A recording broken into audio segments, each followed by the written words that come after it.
No podían faltar las banderas de Puerto Rico, Cuba, Colombia, Honduras, Dominicana, México, Ecuador, Venezuela, República Dominicana, Estados Unidos de América, Argentina, Venezuela, Puerto Rico, Costa Rica, República Dominicana, Panamá, Nicaragua. Arriba, que no aflojen los aplausos. Perú, Chile, todos transmitiendo ahora en vivo para todo América, Asia, Europa, África, Oceanía. Felices, contentos. La gente entra con banderas, con los estandartes, orgullosos de cada país. Allá está el campeón del mundo, no podía faltar. Un saludo enorme, Dios te bendiga. Gracias por estar ahí. Buenos días, buenas tardes, buenas noches. Que Dios te bendiga. Y estamos muy felices de conectarnos. Decíamos recién que todos los que son parte de esta congregación, los que estamos aquí localmente y los que están en el resto del mundo, creen en esta visión transparente, con una contaduría que también es diáfana, que no hay nada oculto, porque lo que entra sale. Debido a tantas donaciones que hacemos y como tanto dinero es enviado al mundo, tenemos dos inspecciones, dos auditorías, mejor dicho, al año, para garantizar la transparencia de todo lo que entra, que todo lo que sale, todo lo que se bendice.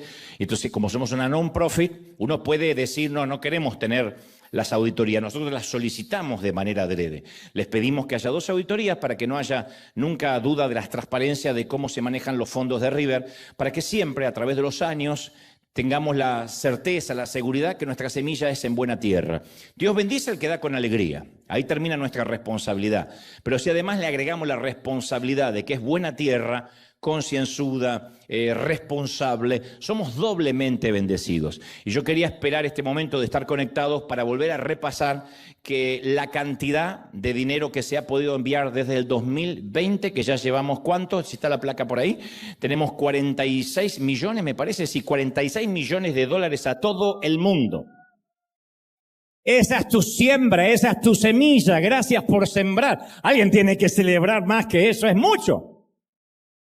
Creo que la mayoría de nosotros, si acaso todos, no hemos visto nunca 46 millones de dólares juntos. Pero esto ha sido el 2020, cuando no había dinero, cuando apenas podíamos sostenernos 2 meses, un mes y medio para ser exactos, con el edificio cerrado, cuando empezó la cuarentena, la pandemia, y se nos ocurrió que era una falacia aguantar un mes y medio. Cuando hablo de aguantar era... no habíamos pagado todavía este edificio, ahora está completamente pago. Imagina que no vamos a estar mandando dinero al mundo si no está pago el edificio, está completamente pago.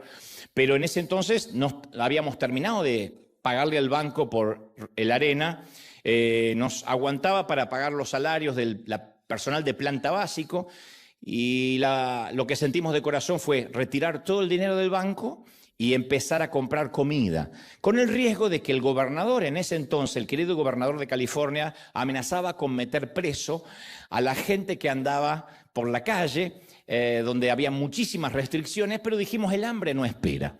La gente estaba en su casa sin poder comer, los que trabajaban en carritos, los que tenían puestos de tacos, de lo que sea, no podían salir a trabajar. Entonces nos pusimos las máscaras y a salir a repartir comida y a gastarnos todo el dinero que había en el banco. Dijimos, vamos a morir con dignidad. Y si nos meten preso, vamos a ir a la cárcel con dignidad, diciendo, y nos metieron preso no por un crimen, sino por darle de comer a la gente. La cosa es que no nos metieron presos, pero cuando lo publicamos, porque desde el primer domingo de la pandemia salimos en vivo desde aquí, cuando lo publicamos y mostramos lo que hicimos, la gente empezó a decir, sí, yo quiero formar parte de eso. Y desde todo el mundo empezó a venir ofrenda. Entonces cuando vino más dinero, teníamos la tentación, ¿y si ahora guardamos? Pero dijimos, no, porque mientras que haya vasijas vacías, va a haber aceite. Así que, no guardemos. Y esto fue hasta el día de hoy, no se guarda dinero. Lo que entra se va. Resultado, 46 millones de dólares en menos de 5 años. Dios es fiel, ¿sí o no? Dios es fiel. Y esa es tu semilla y lo quería compartir. Y a toda la gente, gracias por sembrar, gracias por dar, porque sigue entrando y se sigue yendo, sigue entrando y se sigue yendo. Y nos transformamos en los graneros del mundo, en los planes de emergencia cuando se inundó El Salvador, cuando hubo inundaciones en Venezuela, en mi Argentina, en México. Empezamos la misión en Chiapas, nuestro hogar escuela en Uganda, en la India, nuestro orfanato. Ahora este próximo jueves viaja un grupo de misioneros de aquí de River, de voluntarios, a empezar una nueva obra en África, que ya te la voy a contar, que tiene que ver con rescatar chiquitos que los tienen como esclavos desde los 2 años hasta los 5 o 6, picando piedras, no tienen dónde vivir, no tienen dónde dormir, están ahí por un platito de arroz y queremos ir rescatando chiquitos de ahí para darles una vida más digna. Y esta obra ya se empezó, te voy a mostrar imágenes en las próximas semanas y quiero que oren por nuestros misioneros que salen el jueves, regresan el próximo jueves, así que van a estar una semana en África, creo que van una 30 de personas, así que oramos por ellos y gracias, porque los que no podemos ir físicamente, vamos con nuestra semilla y vamos con nuestra ofrenda. Gracias por esa, y con la oración, sosteniéndolos.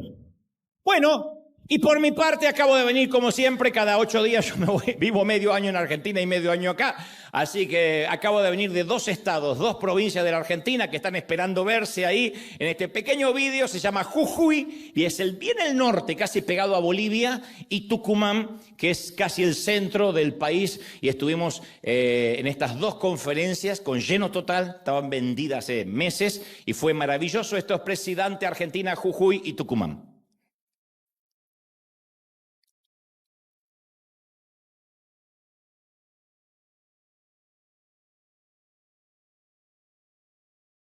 Acá con las amigas y familias, expectativas impresionantes y muy felices. Venimos desde General Güemes, en la provincia de Salta. Soy desde La Puna, vengo desde Auropampa, es el límite con Bolivia. Nos vemos siempre todos los domingos acá desde Jujuy.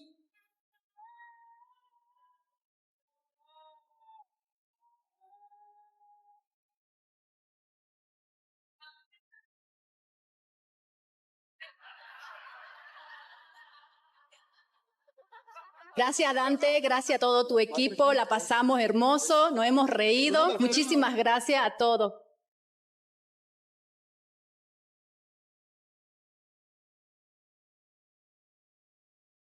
Fue una experiencia bastante profunda. Creo que todos los que estamos acá presentes se están llevando un tesoro hermoso para, como vos lo decís, para la eternidad. Fue una noche mágica, fue hermoso, muy emocionante, la verdad, para llorar, para reír. Lloré de la risa, lloré de emoción, me encantó. Gracias, gracias, gracias por venir a Jujuy.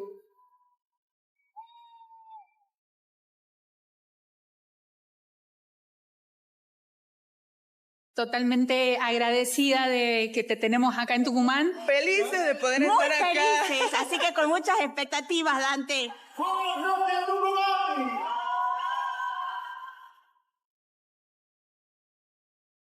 Casi 3 horas espectaculares de risas, emociones, así que muy recomendable. Me recordó lo bello que es vivir. Te doy las gracias, porque cada vez que te escucho me haces un mejor marinero.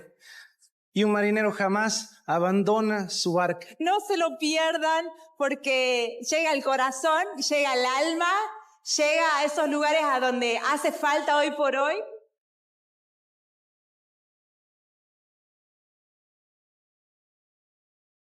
Gracias a Jujuy, a Tucumán, a los gobernadores, que nunca, yo llego muy justito, entonces no tengo tiempo nunca para poder atenderlo, ni hacer actos oficiales, pero aún así, Tucumán, gracias a la provincia que me declaró ciudadano ilustre. Tengo llaves de la ciudad, me las dan y después cambian la cerradura, seguro. Pero gracias. Le mandamos un saludo a todos por la amabilidad, por la generosidad, por ser buenos anfitriones.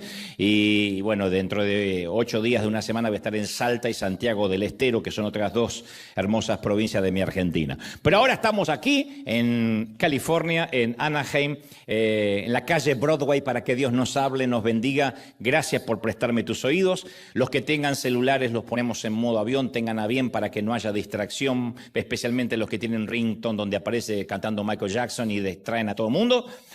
Los que tengan chiquititos y se ponen molestos, tienen el teatro familiar, la nursery para tener los bebés, de modo que ahí pueden estar con sus chiquititos. Esta es la nursery, mirar por la pantalla del servicio. Si no lo conocen, está aquí atrás. El teatro familiar, que hay una pantalla grande, como podrán ver, los chicos juegan, retosan y ustedes ven el servicio, de manera que no se distraen y no distraemos al resto y podemos estar prestando atención a lo que Dios nos hable. ¿Estamos listos?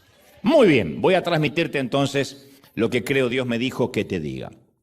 En la década de los 90 se estrenó un drama romántico que lleva el título homónimo a nuestro mensaje de hoy, Dos vidas en un instante. El personaje principal es una muchacha llamada Helen que, al ser despedida de su empleo, básicamente, ¿no?, abrumada y triste, se dirige a la casa de su novio para buscar contención y al llegar descubre que Jerry, su novio, tiene una aventura, está teniendo una aventura. Lo sorprende en la cama con otra mujer y a partir de ese momento ella toma algunas decisiones radicales. A decir verdad, es un guión bastante previsible, es una película muy similar a cualquier otra de este mismo género. La chica sufre una decepción amarga, luego encuentra su verdadero amor, primero se encuentra a sí misma, después el verdadero amor, y vive feliz para siempre. Lo que hace que Dos vidas en un instante sea singular es que la película explora dos posibles argumentos que se derivan de un solo momento que parecería trivial e insignificante. Que Helen se suba a un tren o que no lo haga. De eso depende una o dos historias diferentes, dos finales distintos. Un momento después de que Helen pierde el tren, la película va 10 segundos para atrás e imagina lo que pasaría si hubiera alcanzado ese mismo tren. ¿No es cierto? A partir de ese punto se van desarrollando en paralelo dos realidades alternas. Para ponerlo en palabras simples, en una de las realidades posibles, al perder el tren, Helen llega más tarde a la casa del novio y nunca descubre que le es infiel. Esa es una de las historias. Al llegar más tarde, al perder el tren, no descubre de que Jerry le es infiel, no lo sabe. La muchacha que estaba teniendo la aventura se va antes de que llegue ella. A partir de ese momento, la vida de la chica es lóbrega, sombría, triste, trabajando en dos empleos a la vez e ingenuamente ignorando que su novio la vive engañando. No se da cuenta de que esa va a ser su vida por el resto de su existencia. En la otra realidad alterna, cuando realmente ella se sube al tren, Helen llega a la casa, encuentra a Jerry en la cama con otra mujer, lo deja, se cambia el look, se corta el cabello, porque aparentemente eso hacen todas las mujeres cuando se separan. Se cambia el cabello, se corta el look, se hace lo que nunca se atrevió a hacer y se va en busca de un mejor y feliz futuro.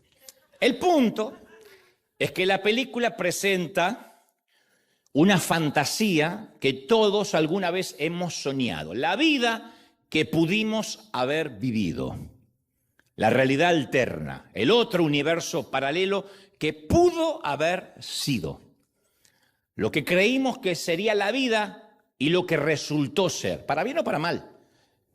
Entonces, en algún momento de nuestra vida nos preguntamos, ¿qué hubiera sucedido si hubiera tomado una decisión diferente? Y a partir de ese interrogante, por efecto mariposa, como dicen los científicos, que el aleteo de una mariposa aquí en esta punta del mundo puede desatar un huracán en el otro polo, a partir de ese momento nuestra imaginación representa una variedad de escenarios hipotéticos. ¿Y si hubiese ido a otra universidad? ¿Y si hubiese seguido otra carrera? ¿Y si hubiese escogido otra profesión, otro oficio? Y si yo hoy me dedicara a otra cosa, como digo siempre, el plomero se lamenta por no haber ido a la facultad de medicina.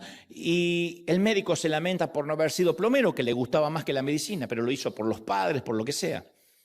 ¿Y si mis padres no se hubiesen mudado de ciudad, de país? Si yo chiquitito no hubiese tenido que seguir al núcleo familiar y no estaría hoy aquí. ¿Y si hubiese nacido en otro país? ¿Y si hubiese nacido en otro estado y mi nacionalidad fuera diferente? Entonces estas preguntas nos persiguen aún desde niños, a la hora de un postre, en un restaurante donde nos preguntamos qué hubiésemos pasado si en lugar de elegir el helado hubiésemos comido el flan, ¿no? Uno dice, ¿y si hubiese comido lo otro? Pero cuando la vida nos desilusiona, las preguntas suelen ser más serias y nacen del anhelo de una vida que no tuvimos. ¿Qué hubiese sucedido si hubiese elegido una pareja que no me engañara? Si me hubiese dado cuenta que este hombre era un potencial golpeador, ¿Qué hubiese pasado si me hubiese casado con el otro muchacho y no con este? ¿Y si ese fatídico día no hubiese perdido los estribos? Hay mucha gente que ahora está en la cárcel, no necesariamente por una vida de criminalidad, sino por 2 minutos, 3 minutos que perdieron los estribos. Gente que en el tránsito, después de un mal día, una gota rebasó el vaso, un bocinazo, un claxon de más, bajaron con un palo y le partieron la cabeza al otro conductor. 20, 30 años de cárcel, por 2, 3 minutos que pudieran rebobinar para atrás, que determinaron su futuro para siempre. Dicen, si no hubiese perdido los estribos y si hubiese, cuando cambió la luz del semáforo, arrancado y me iba, ¿por qué tuve que bajar a pelear? Y si ahora estuviera casado, preguntan otros. Y si el embarazo hubiese llegado a término, yo tendría un hijo de, ¿cuánto a esta edad? ¿Qué edad tendría? Y si el auto no se hubiese salido bruscamente del camino y mi familia no estaría rota o fragmentada, y si los resultados de la prueba hubiesen sido diferentes, y si mamá o papá todavía estuvieran vivos y estuvieran aquí, estas preguntas siempre nos llevan al persistente pensamiento si solo algo, un pequeño detalle en mi camino habría sido diferente. Mi vida, claro, habría sido radicalmente distinta.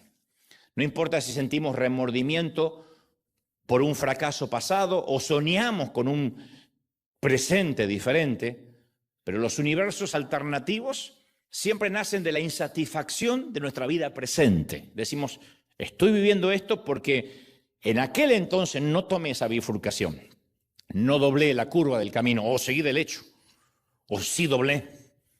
Puede que nos persigan nuestros errores y ese pasado doloroso que a veces no podemos dejar atrás, pero todos tenemos recuerdos de los cuales no estamos orgullosos. Todos.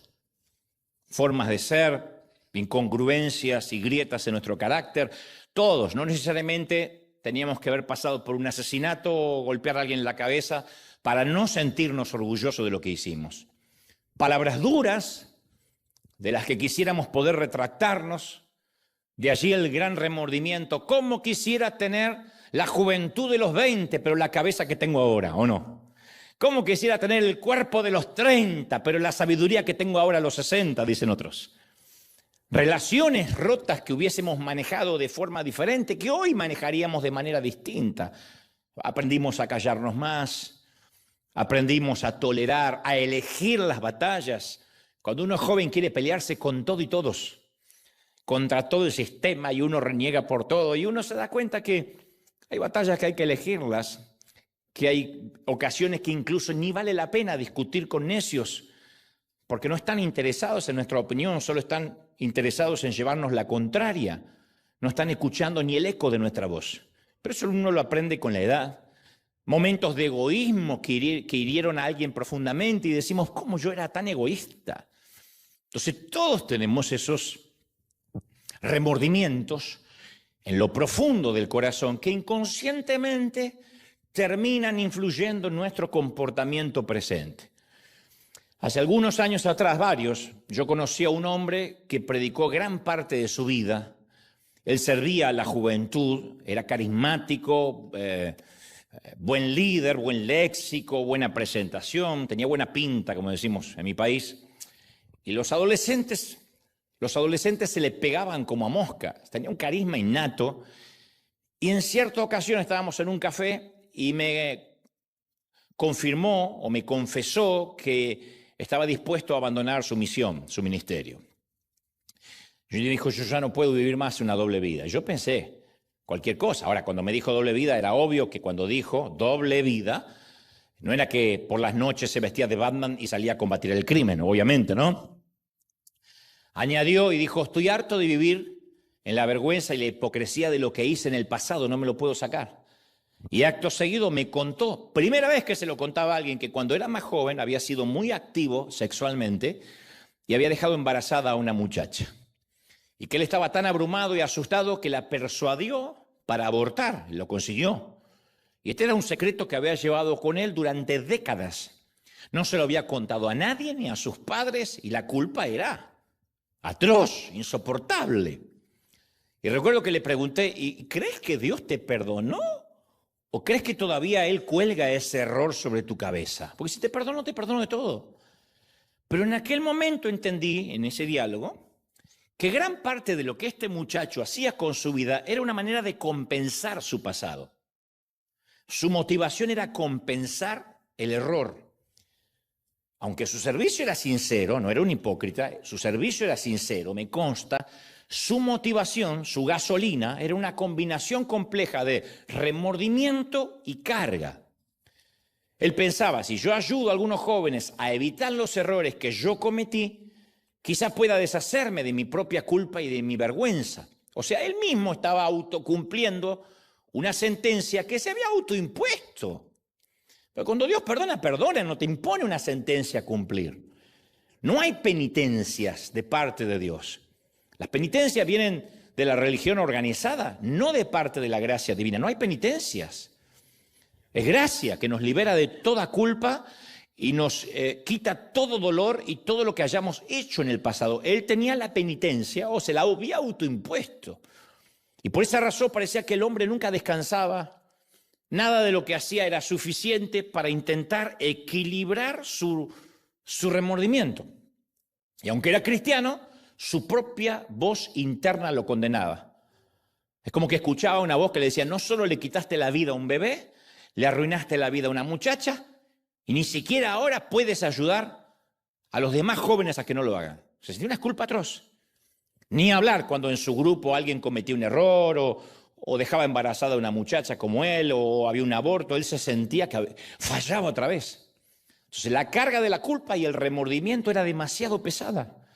Entonces por eso quería abandonarlo todo. Dijo, yo ya no puedo más, soy un hipócrita. Y entonces cuando hablábamos, la charla terminó bien. Afortunada y por providencia de Dios no abandonó. Pero cuando hablábamos, fue la primera vez que me percaté que yo también cargaba mis propias sentencias. Autosentencias impuestas. Mucho de mis remordimientos le habían dado forma a mi ministerio, a muchas cosas en mi liderazgo, hasta en la manera de relacionarme. El motor era el remordimiento en mi caso.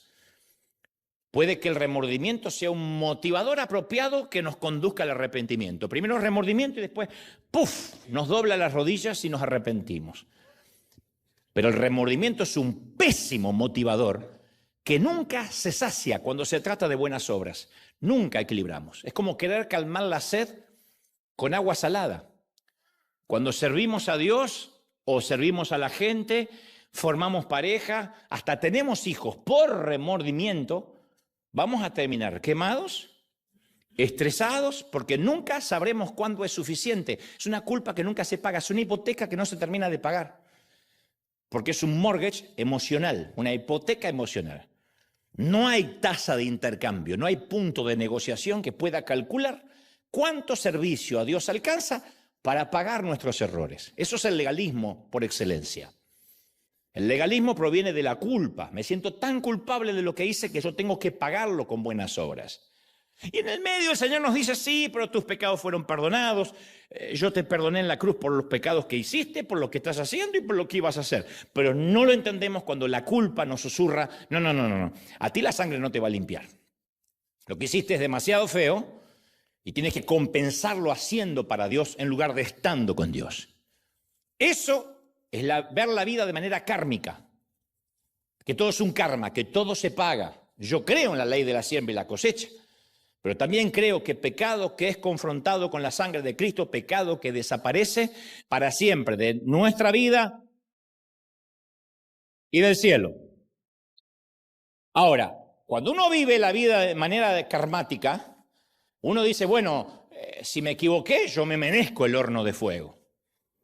Y cuando la vida se nos pone un difícil, álgida, como a todo mundo, solemos pensar que esa es la retribución divina por nuestros pecados pasados.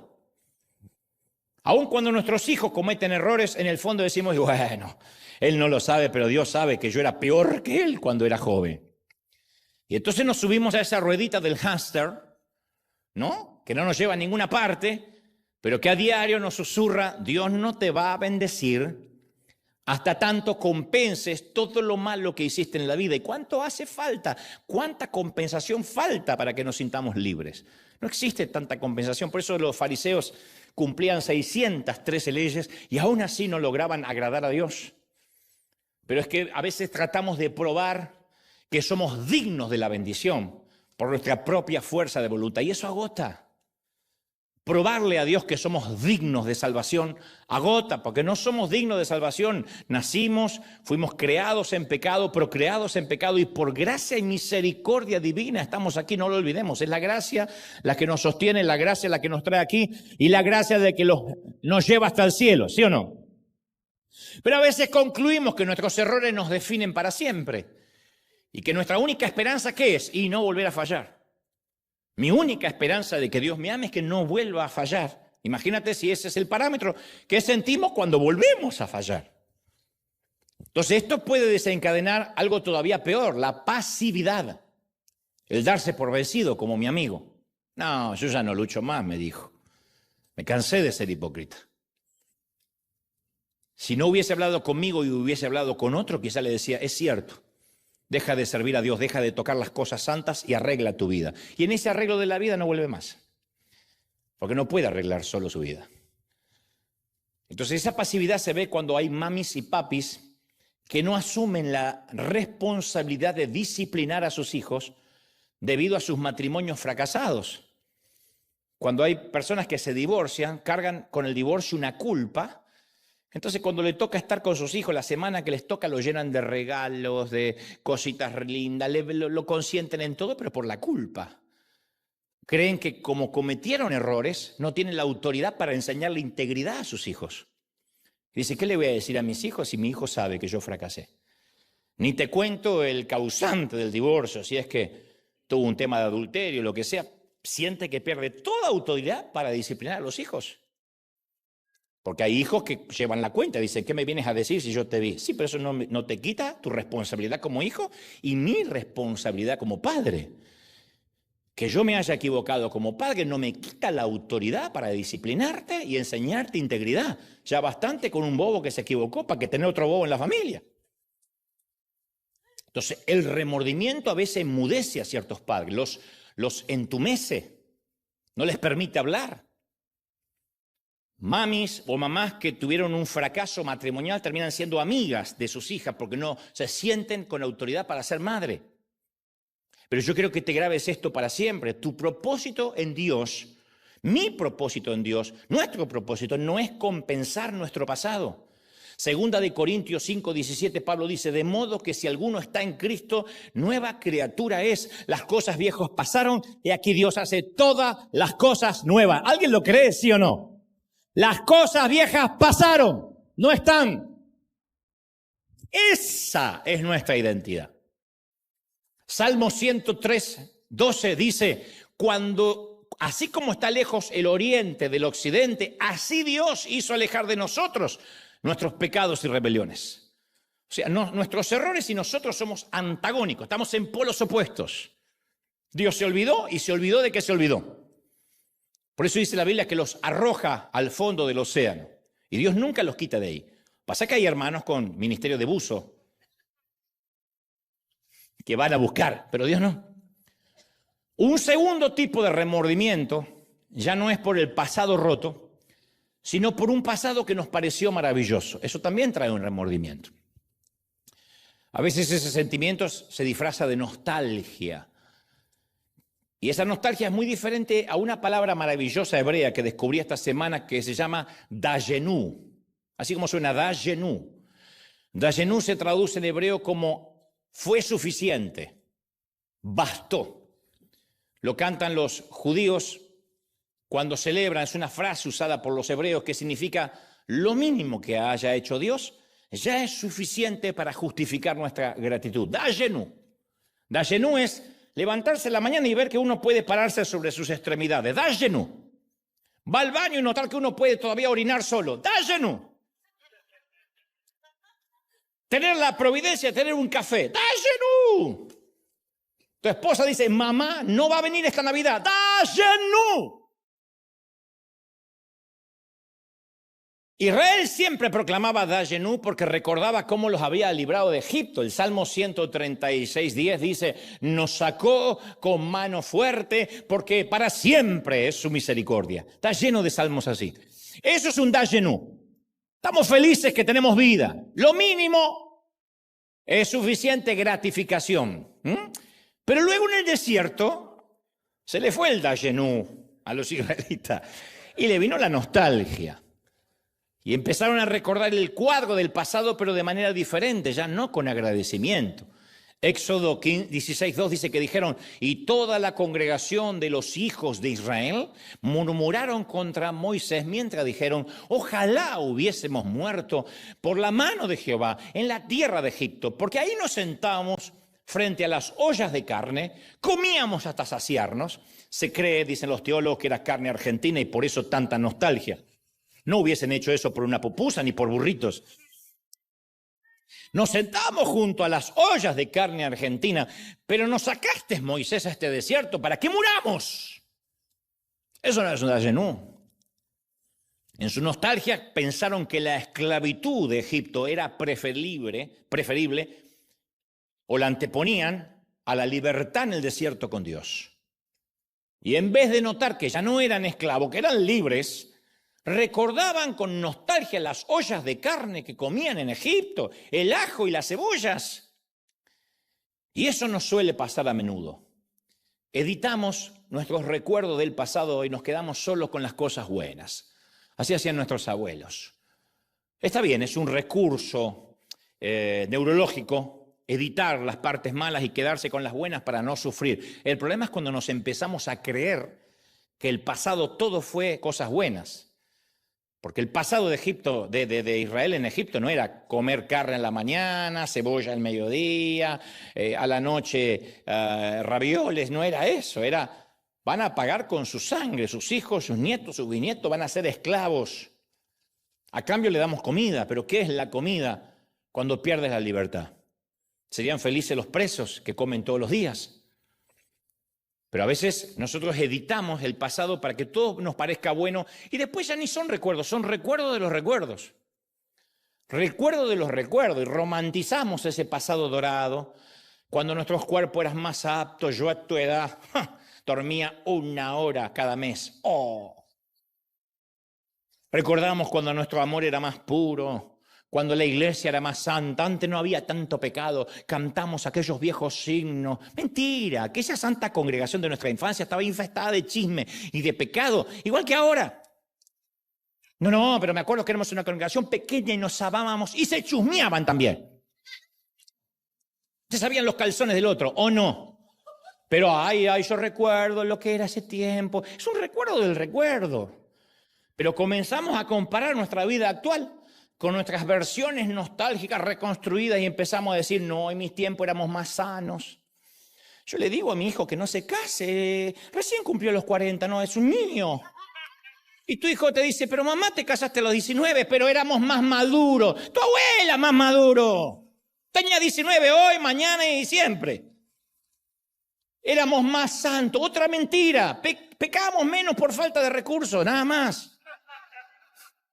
Porque ni encontrábamos la pornografía, ni sabíamos cómo pecar. Eso nos hacía más santos, pero nuestras intenciones eran iguales a las de nuestros hijos. Lo que pasa es que ellos tienen más recursos. Entonces, para resumir, el remordimiento por un pasado roto nos hace querer olvidarlo y compensarlo. El remordimiento por un pasado maravilloso nos hace querer revivirlo. Y en ambas situaciones nos quitan del presente, que es el único capital que tenemos. Y eso también pasa en nuestra vida espiritual. Leemos versículos como Apocalipsis 2:4. Pero tengo contra ti que has dejado tu primer amor. Han usado muchos ministros este episodio bíblico como para decir hay que volver a los tiempos antiguos. No. Pensamos que Dios está diciendo vuelve a aquel pasado donde memorizabas la Biblia, donde vivías hablando en lenguas, donde vivías en una nube. No, lo que el Señor está señalando es cómo habían perdido de vista el primer amor en medio de las buenas obras. Que en algún punto su servicio a Dios superó su amor por Dios al cual sirven. ¿Hace sentido? Su amor por las buenas obras superaron al amor por Dios. Pero Dios nunca dice que ama nuestra versión pasada más que la actual. Él nos llama a amarlo y al verdadero amor en el presente. Al viejo y primer amor, pero en el presente. Pero a veces los remordimientos de un pasado feo o un pasado hermoso en su defecto no nos dejan ver la obra que Dios está haciendo hoy. Dajenú, la obra que Dios está haciendo hoy. Entonces, fijar nuestros ojos en imágenes congeladas en el pasado del cual huimos, o de un futuro hacia el cual corremos, produce parálisis, porque nunca estamos viviendo hoy ni agradecidos por lo que Dios nos da hoy. Nos terminamos perdiendo la belleza de la gracia presente. Ya sea, insisto, lamentándonos por el pasado o añorando el pasado hermoso. Nos perdemos el hoy.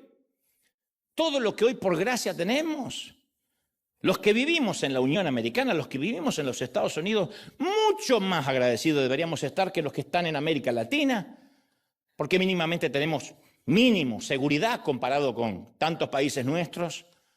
Tenemos oportunidades que nuestros hermanos de la región no van a soñar en su vida. Entonces no tenemos el derecho ni siquiera a tener una mala cara.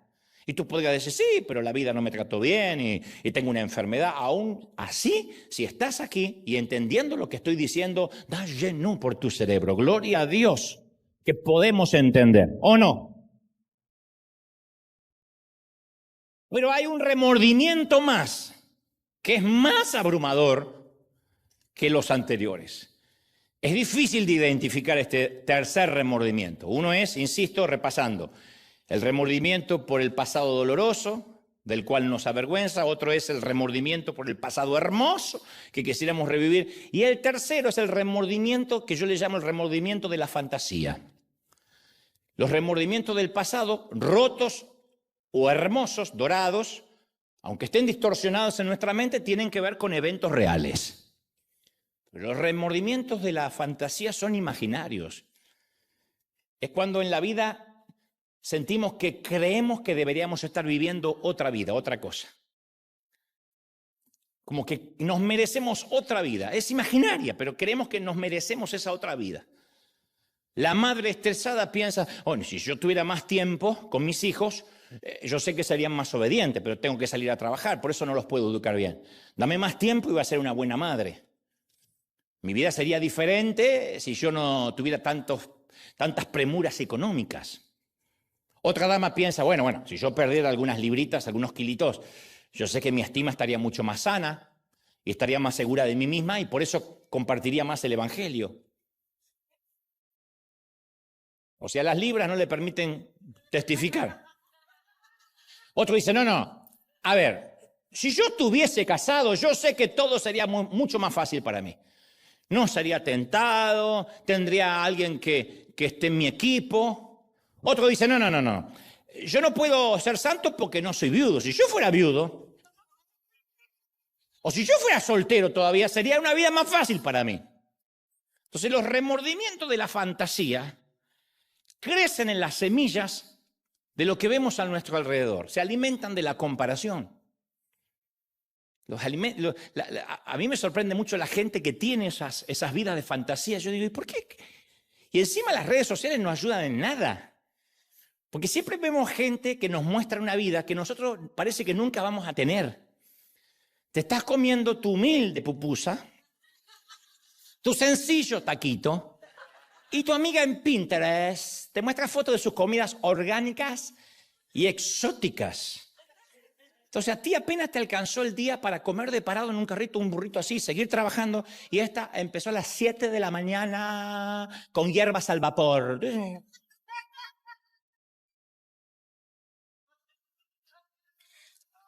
Miras a tu marido que se rasca la panza y se sienta con sus calzones rojos a ver el partido. Y lo ves pasar así, dice, Señor, ¿por qué? Desvía la vista y te pones a mirar Instagram y te aparecen fotos de esa pareja perfecta paseando en la Toscana, Italia, donde su esposo tiene unos dientes como piano, es rubio. Seguro no usa esos calzones rojos espantosos. El hijo rubio de ojos azules de tu amiga se gradúa y parece un ángel. El tuyo parece un cholo que acaba de agarrar la migra. Y dices, ¿qué estoy haciendo mal en mi vida? Número uno, no te están funcionando los filtros de Instagram.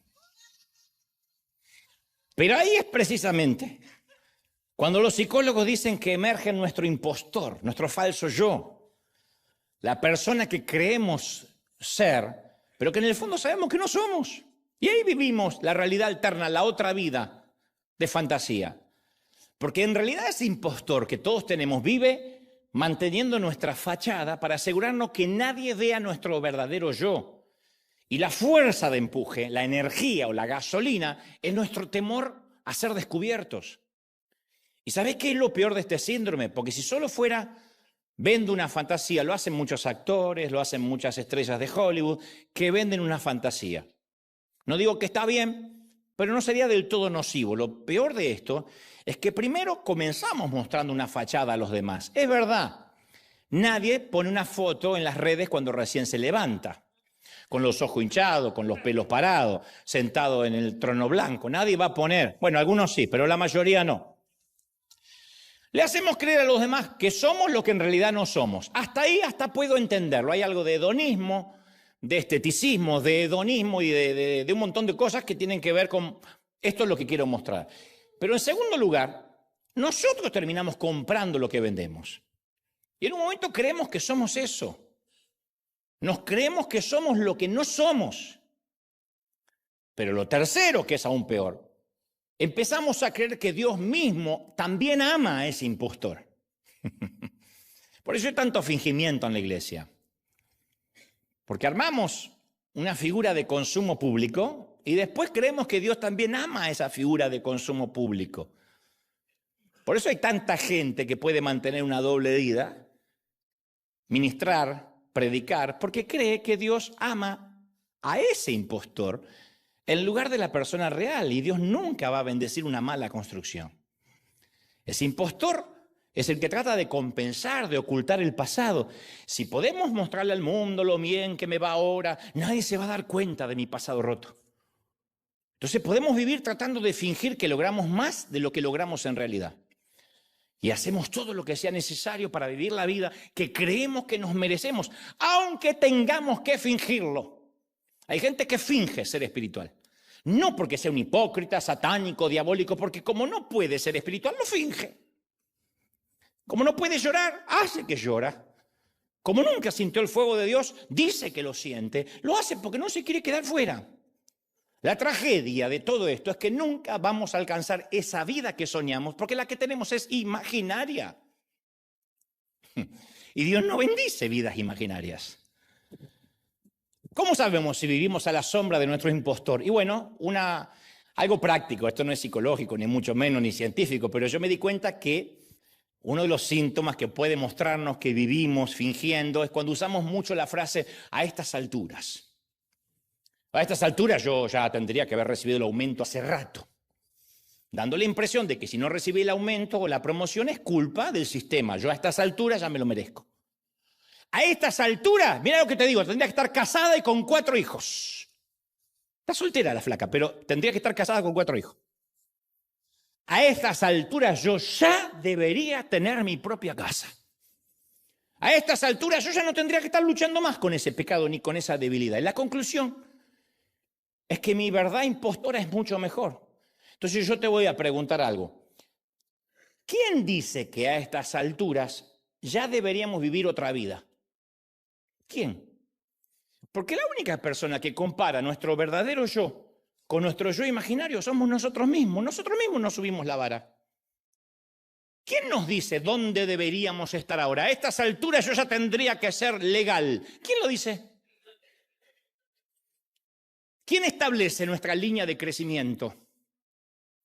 ¿Quién creó la curva de crecimiento con la cual nos comparamos? ¿Quién? ¿Cómo sabemos que estamos en el fondo del percentil? ¿Cómo sabemos que estamos enanos porque ya deberíamos estar crecidos? ¿Quién? ¿Dios nos dice eso? No, Señor, la mayoría de las veces no. Dios sabe que estamos en un proceso de crecimiento y sabe cuánto podemos asimilar y cuánto tiene que procesarnos según el carácter y la estructura emocional de cada quien. Nosotros nos autoimponemos la frase, y a estas alturas, ¿quién? Hay un versículo escondido detrás de la magistral declaración de Pablo, esa de olvidar lo que queda atrás y proseguir a la meta de Filipenses 3:16, que dice, y en todo caso, vivamos de acuerdo con lo que ya hemos alcanzado. Vivamos de acuerdo con lo que ya hemos alcanzado, da genú. En todo caso, esto es lo que alcancé. Dios nunca nos compara con lo que soñamos ser, porque ese ser soñado no existe y además Dios no lo conoce. Dios rechaza nuestro maquillaje.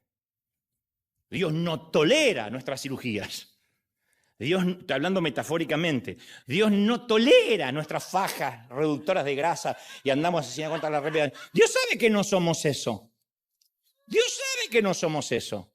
Podemos meter la panza. Está bien, para que no nos vean la panza los demás. Pero Dios no nos dice, wow, mirá, Gabriel, se le fue la panza, ¿eh? Dios sabe que llegamos a casa y liberan a Willy. Dios sabe. ¿O no? ¿Por qué? Porque Dios conoce lo verdadero y lo auténtico. Entonces cuando le decimos, Señor, perdóname por no ser quien tú esperas que yo sea, Dios nos responde, ¿en comparación con quién? ¿A las alturas de quién no estás? ¿Con quién te estás comparando? Entonces quiero que nos grabemos esto, el lugar en el cual nos encontramos ahora, la situación en la cual estamos ahora, independientemente de la edad cronológica, es precisamente donde Dios quiere encontrarse con nosotros y darnos su gracia.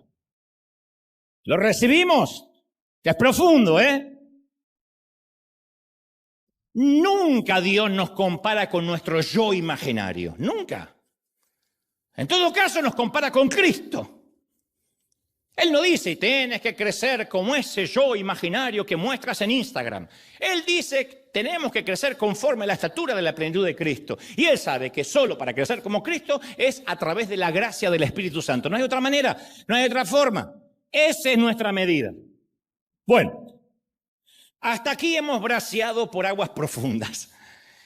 Y hemos aprendido que los remordimientos nos mantienen o atrapados en el pasado o encadenados a una versión ficticia de nosotros mismos. Pero yo quiero volver al ejemplo de la película Dos vidas en un instante, porque hay otras maneras de vivir una doble vida o intentar tener dos vidas paralelas. Una más. Posiblemente sea la más común y la menos también identificable. Esa otra manera de vivir un falso universo paralelo es a través de lo que conocemos como, quiero que no se pierdan un minuto, medidas de contingencia. Las medidas de contingencia son los llamados plan B. Consisten en hacer las gestiones necesarias para anticipar las variables que pueden afectar el plan A o el plan original. Aquí en River tenemos planes de contingencia. Un equipo electrógeno por si se apaga la luz, hay un corte general.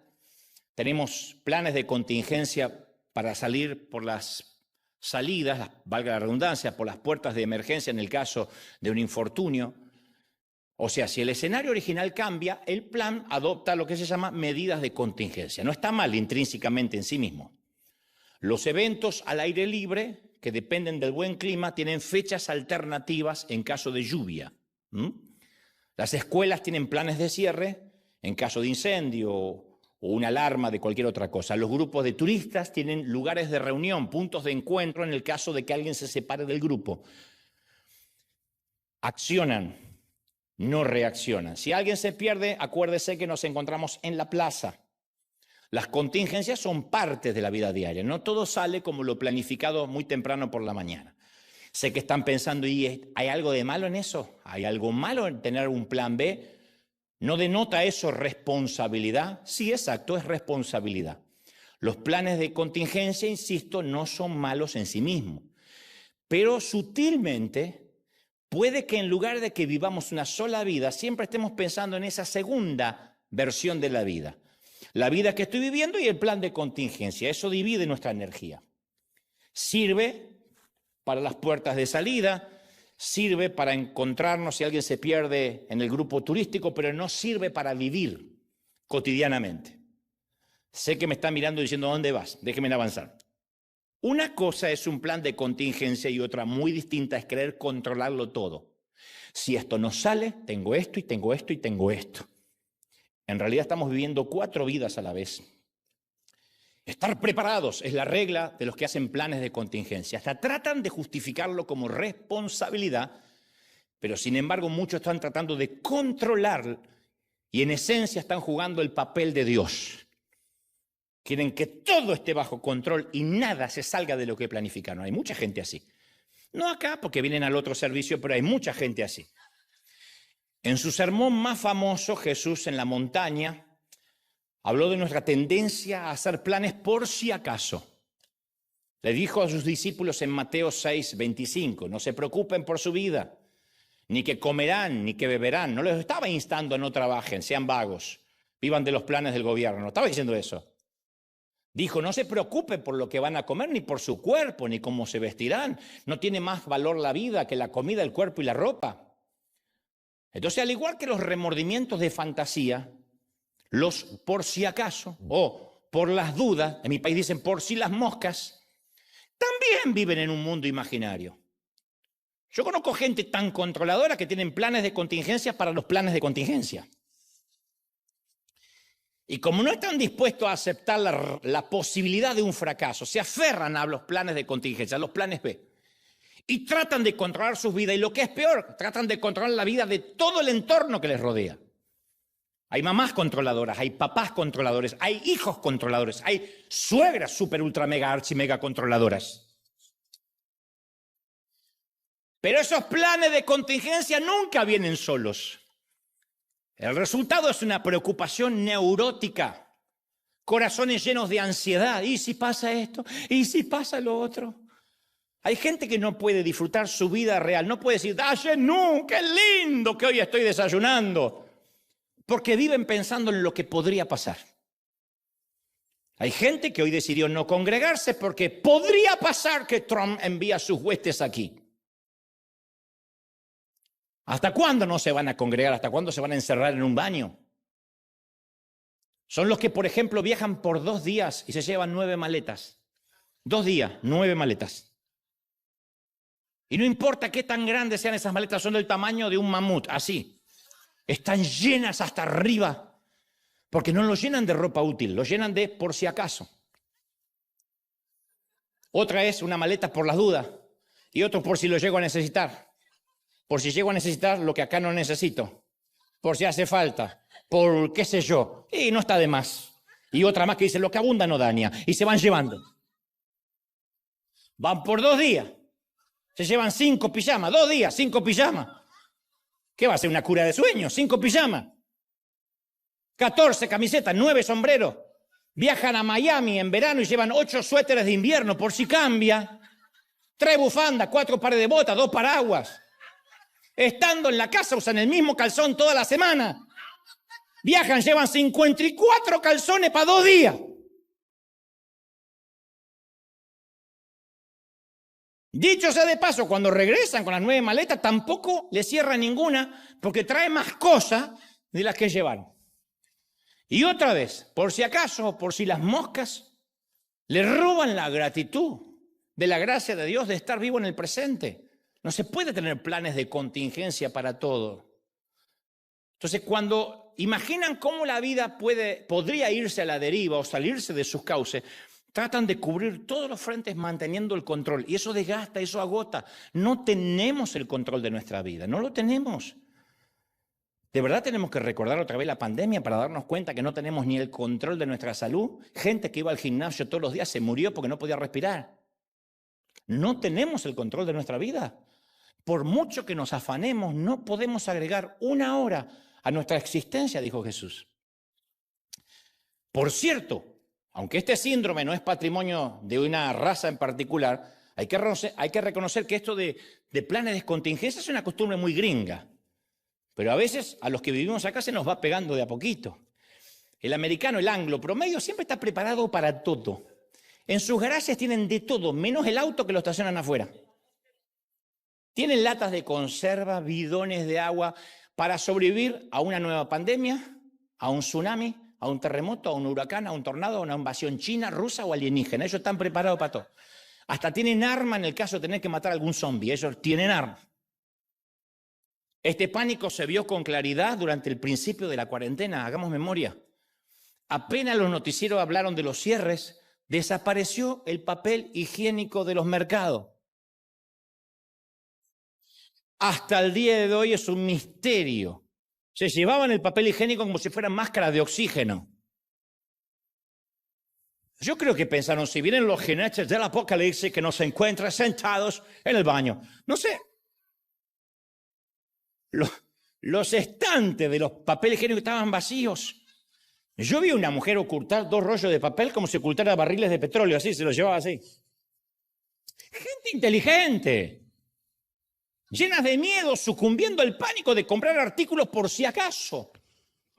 Las tiendas tuvieron que poner reglas estrictas de un paquete por cliente. Recordatorias de que compre solo lo necesario, porque no era una orden que bajaba desde las Naciones Unidas, compre lo necesario. Entonces, amontonar está basado en el miedo. ¿Qué tal si se me acaba? ¿Qué tal si no tengo lo suficiente? Si fuese así, Dios nos hubiese dado 4 pulmones, 3 corazones, 2 próstatas. ¿Tenés problema con la próstata? No, ya empecé a usar la segunda, a estrenar.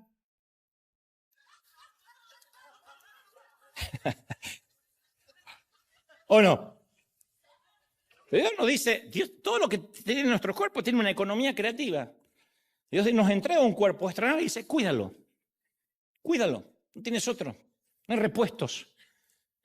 Pero a veces cuando yo veía lo de los papeles higiénicos, digo, alguien estará pensando, ¿qué tal si alguien se lleva el último rollo y me quedo con el trasero sin limpiar el resto de la pandemia? Y compramos más de lo que necesitamos. Entonces, lo que hacemos a nivel de consumidor, también lo hacemos al nivel de nuestras relaciones. Todas las relaciones traen consigo cierta inseguridad. ¿Por qué? Porque somos organismos vivos. Y a diferencia de las mascotas que podemos encerrarlas para que no se escapen, no podemos encerrar a otro humano. Entonces trae una relación imprevisibilidad que puede causar muchos qué tal sí, y entonces tratamos de controlar a quienes amamos. Eso puede traer mucha frustración y hasta asfixia tóxica. Porque intentamos mantener nuestras relaciones dentro de los confines de nuestra voluntad. ¿Qué tal si se apaga el amor?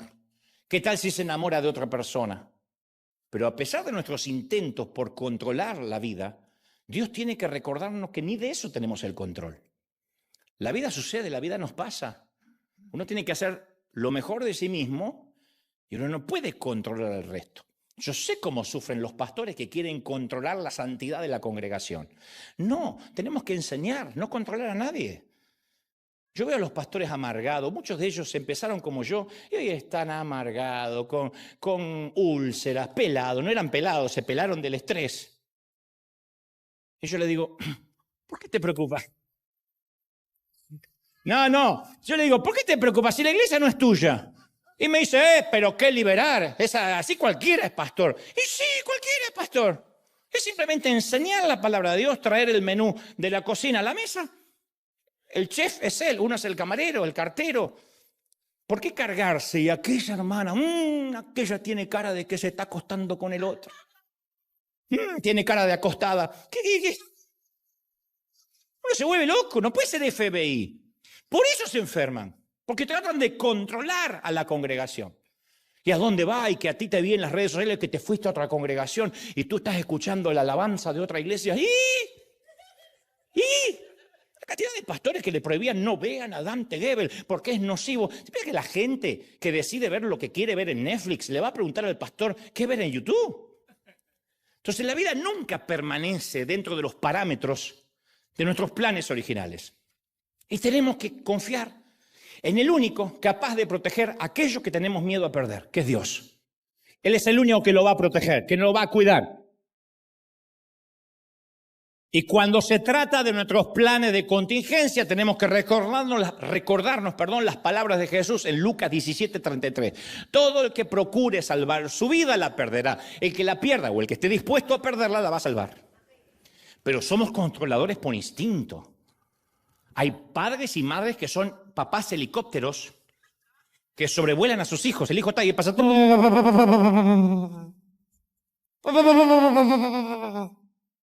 Observando los detalles mínimos para asegurarse que todo salga como ellos quieren que salga.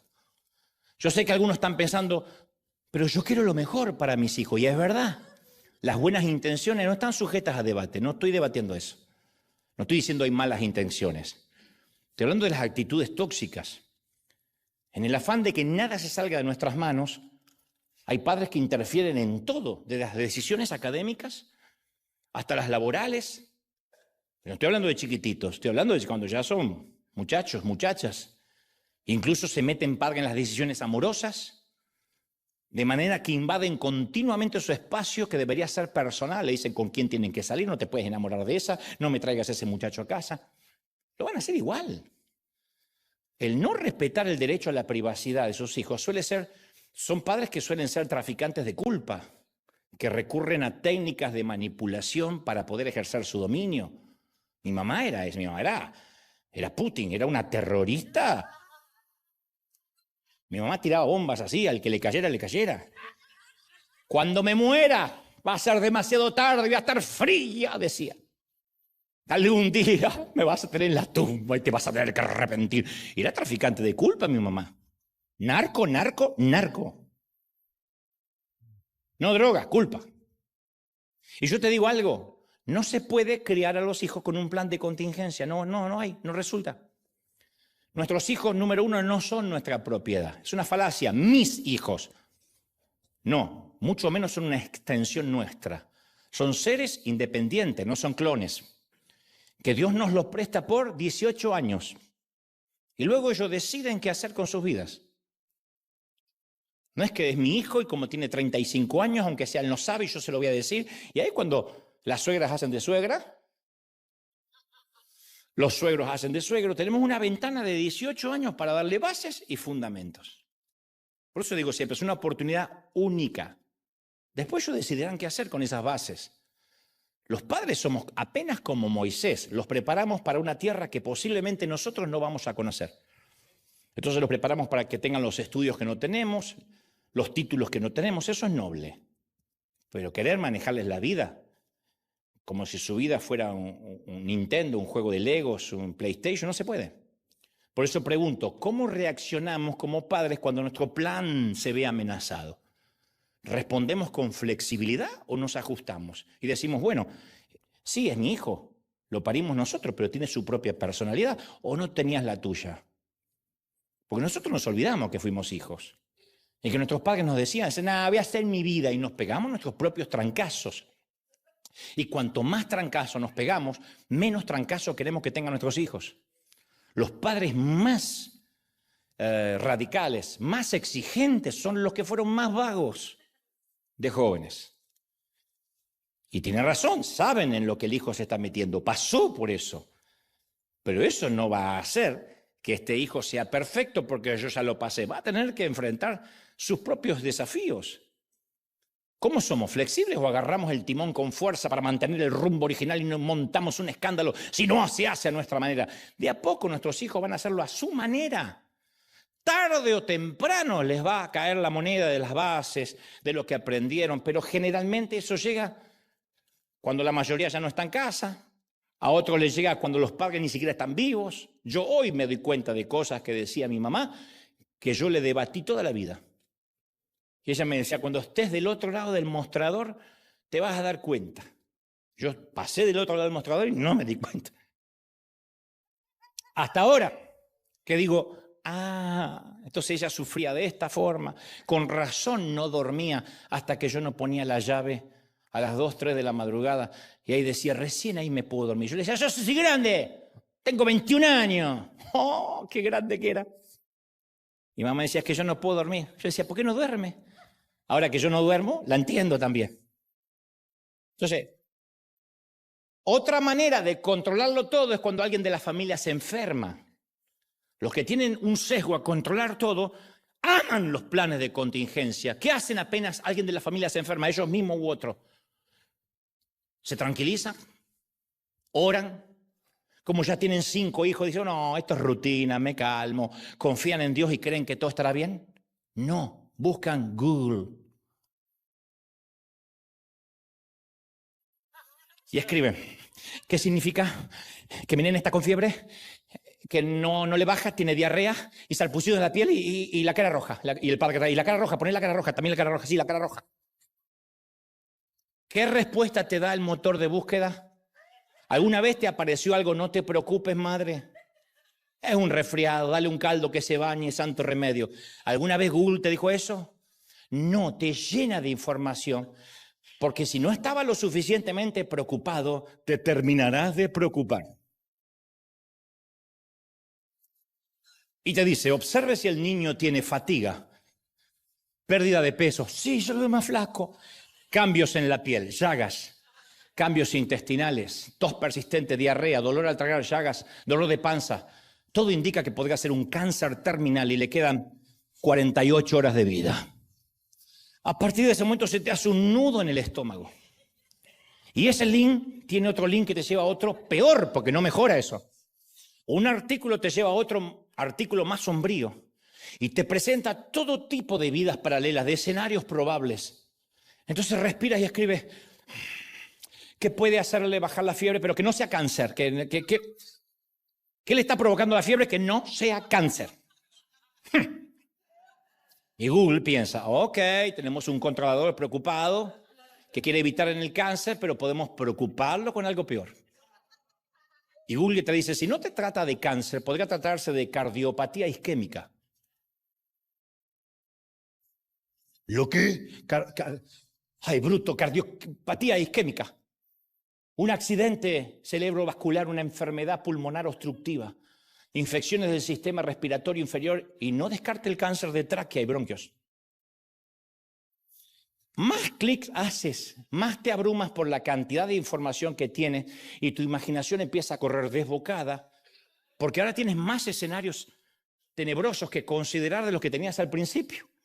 Y con cada nuevo universo tienes más por si acaso y por las dudas de lo que jamás creíste que ibas a tener. Eso no lo tenían nuestros abuelos. A lo mejor tuvimos cáncer y no nos enteramos. Yo bueno, ya con la boca así, ya se te va a ir, decía papá, ponete hielo. Y a lo mejor no supe si era papera, muela, nunca me enteré. En un mes se me deshinchó. Andaba como Kiko así.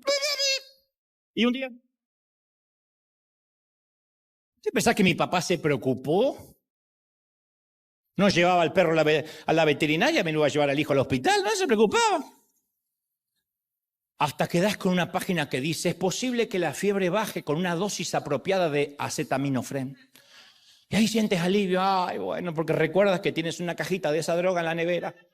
Pero vas al link de efectos colaterales del acetaminofén y te dice, este medicamento podría causar una desaceleración e interrupción de la respiración que podría provocar la muerte. La tasa de la mortalidad del Tylenol es 8,7%. No está comprobado, pero no descarte el cáncer. Bienvenido al agujero negro de la sobreinvestigación. Y lo que comenzó una forma de buscar ayuda, para tener el control, termina controlándote a ti. Cuando el famoso, ¿y qué tal si toma el timón? Alimentándose de toda la información que le acabaste de recolectar. Ahora tienes más escenarios para preocuparte. Bienvenido al mundo real. Yo no estoy desechando la investigación. El hacer buenas preguntas, aprender todo lo que podamos. Pero hay cosas que Dios quiere que no sepamos, que confiemos en Él. Hay muchas más que no nos interesa saber. Él quiere que consideremos las opciones, pero Dios nunca renuncia a su derecho de tener la última palabra. Todo está en manos de Dios. Todo está en manos de Dios. Todo. Andan videitos de TikTok dando vuelta. Que sí, que están haciendo redadas en tal lugar, pero siempre hay un videíto de más donde aparte de esa redada agarraron a 3 y le pegaron con un palo y entonces pasó esto. La mayoría, no estoy defendiendo, no soy ni oficialista ni opositor, ni demócrata ni republicano. Lo que estoy diciendo es que la mayoría de las noticias tienden a darnos muchos escenarios. Mientras más busques, más te vas a preocupar. Pasó durante la pandemia, que las noticias siempre decían que se moría más gente de la que se moría. Siempre. Que todo asustaba más. Había gente que nos gritaba cuando andábamos por la calle repartiendo comida. ¡No le dejen comida, que está apestado! Pobre que se muera de hambre aparte de tener COVID. No se acercaba a la gente porque había noticias a diario que decía todo lo malo que podía pasar. Eso demostró que el mundo está en un puño, así, en el puño de la información, de las comunicaciones. Mañana dicen, nos invaden los alienígenas y hay suicidios en masa. No, nadie piensa.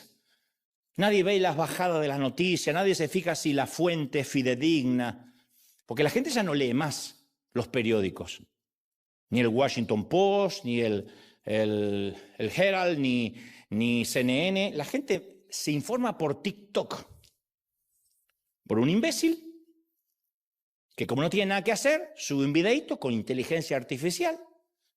Ahora estaba en Argentina, todo el mundo me felicitaba porque le había puesto los puntos al Papa, porque alguien puso una inteligencia artificial, yo hablando con el Papa.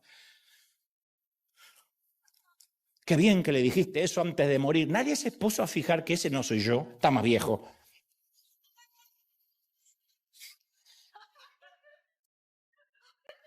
La gente quiere cualquier cosa, cualquier cosa.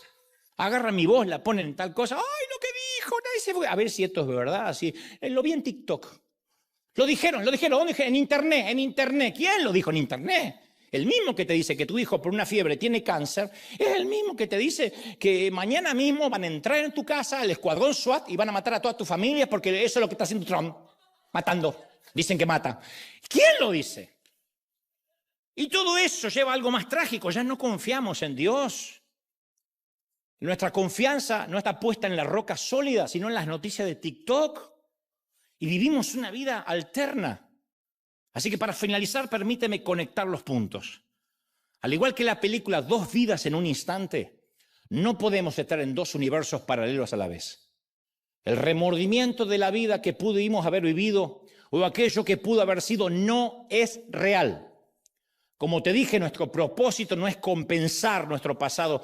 No tenemos nada que probar, nada. Fuimos salvados por gracia. No tenemos nada ni que probarle al diablo, ya está. Tenemos un pase que nos lleva al cielo. Dios nos ama tal como fuimos y tal como somos. Nos amó antes de que pidiéramos perdón. En segundo lugar, tampoco podemos vivir con el remordimiento del pasado maravilloso. Aprendamos de los hebreos. Dayenu, que significa lo que hizo Dios, me alcanza, ya está. Y en tercer lugar, aprendamos a abandonar el remordimiento de la fantasía. Nunca más digamos, a estas alturas yo... Porque esa cinta métrica no es con la cual nos mide Dios. Como dijo Pablo, vivamos de acuerdo con lo que ya hemos alcanzado. Y por último, tratemos de no vivir en planes de contingencia. Vamos a dejarle el control a Dios. Responsables, sí. Pero tenemos una sola vida, no dos, no tres. No tenemos un universo paralelo o el metaverso como Marvel, que pueden aparecer 4 Spider-Man distintos en una sola película. A nosotros se nos asignó una identidad única. Y en nuestra película hay una sola única línea del relato, una sola narrativa. Los por si acaso, los qué tal si, lo que podría pasar, lo que pudo haber sido, no están en nuestra jurisdicción, están fuera de nuestro alcance. ¿Qué vamos a vivir la vida pensando que pudo haber sido? Ni te cuento cuando hay un duelo, cuando hay un accidente, la gente que vive con culpa. Si hubiese esperado 5 minutos más, no teníamos el accidente. No se puede controlar. Bienvenido a la vida real. ¿Cuánta gente se culpa porque dice yo lo retrasé? Por darle ese maldito café y quedarse 2 minutos más, chocó en la esquina. Salía 1 minuto antes y el camión se iba. Encima que vas a lidiar con el duelo de la muerte, vas a lidiar que fue tu culpa. Nosotros no provocamos la vida nos va pasando. Y uno tiene que vivir confiando en Dios, porque siempre vamos a tener culpa por algo. Se nos resfría un chico y que yo lo dejé salir desabrigado.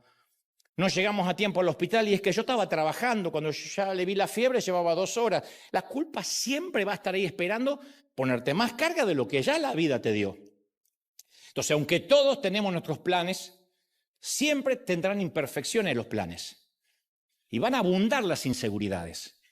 Pero el plan soberano de Dios siempre se va a realizar y es cualquiera que el mejor de los nuestros. Tenemos una sola vida y es esta. Dayenu, lo que hizo Dios hasta ahora es más que suficiente y alcanza para estar agradecido.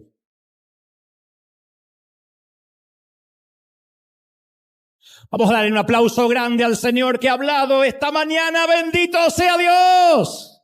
¡Ha hablado el Señor! ¿Lo crees? Dalle-nous, dalle-nous, dalle-nous. Basta, Señor, basta con lo que nos has dado. Dalle-nous. Dale un aplauso grande si crees que Dios habló, si crees que la presencia de Dios está hoy. Bendito eres. ¡Wow! Recibimos esta palabra, Señor. Si puedes levantar tus manos conmigo al cielo, Señor, gracias por esta mañana aquí, por este día maravilloso. Este es el día que tú has hecho y nos estamos alegrando y gozando en ti. Señor, tenemos esta palabra ahora en nuestro corazón. Son tesoros en vasos de barro.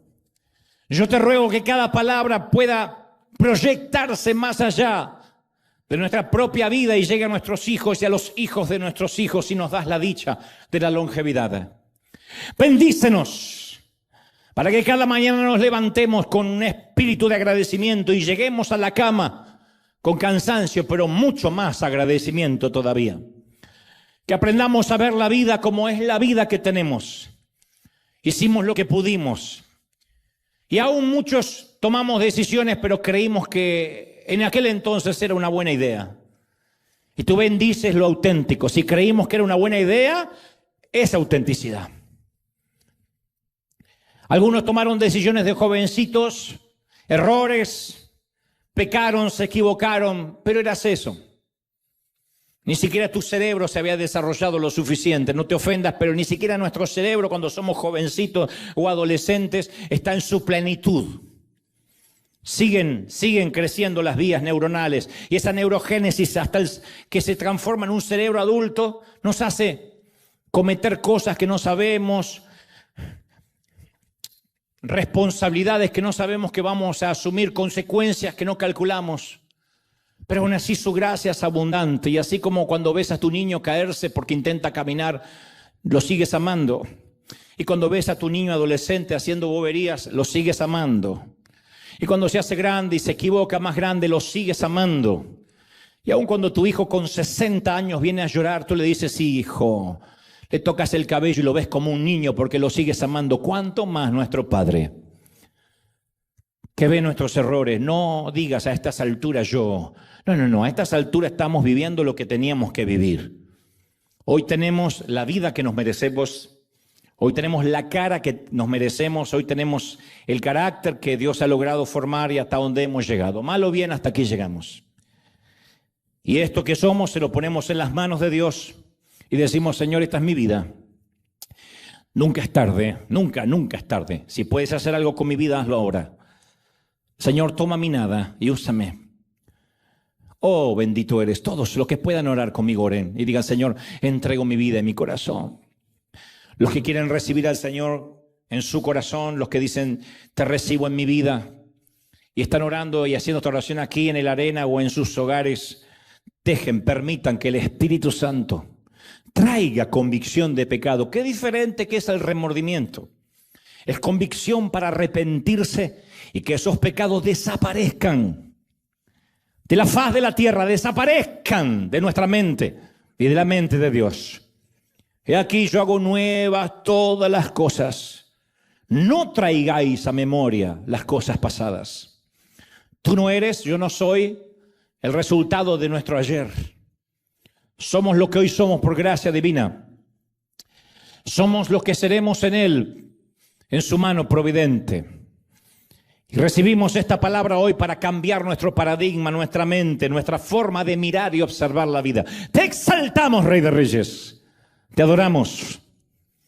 Y ponemos nuestra vida en esta línea del relato a tu disposición. Los que están llorando, las lágrimas, deja que purguen por última vez esas decisiones pasadas erróneas que te pesaban sobre ti. Ya no son tuyas, suéltalas. Esto no es tu jurisdicción. Como en las películas, cuando viene cierto escuadrón policial y le dice a la policía local, esto ahora es jurisdicción del FBI, retírense. Ahora viene el Señor y dice, ya no es tu jurisdicción el pasado, retírate.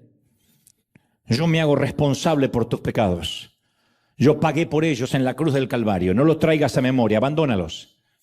Abandona la vida dorada que pensarías que tuvieras si tomaras otra decisión. Es la vida que Dios permitió que tomaras. Es la decisión que Dios te trajo hasta aquí. Agradece. Dalle-nu. Gracias, Padre. Señor, he transmitido lo que creo me has dicho a este tu ejército, tu pueblo. Gracias, porque sé que esta palabra no volverá vacía y tu Espíritu Santo llega donde yo no puedo llegar, que es el corazón, que es lo profundo, que es el ser, la esencia. Gracias, Dios, por este día. He transmitido y he predicado otra vez lo que tú me has dicho y hemos hecho un buen equipo con el Espíritu Santo. Yo hablando al intelecto y tú hablando al corazón. Y soy libre de esta palabra y esta palabra ahora trae fruto y trae su recompensa y su cosecha en el corazón de cada quien. Señor, bendigo a los que estamos aquí. Los bendigo en el cuerpo, en el alma y en el espíritu. Para que el mes de junio sea un mes de reestructuración, de reinvención, de reforma y de nuevas decisiones profundas. Lo creemos, lo declaramos. Seamos prósperos, benditos en el cuerpo, en el alma y en el espíritu. Amén y amén. Gloria a Jesús. Somos bendecidos para bendecir. Buen domingo. Dios te bendiga, Dios te guarde. Hasta la semana que viene. A confiar en Dios, gente. Bendecidos.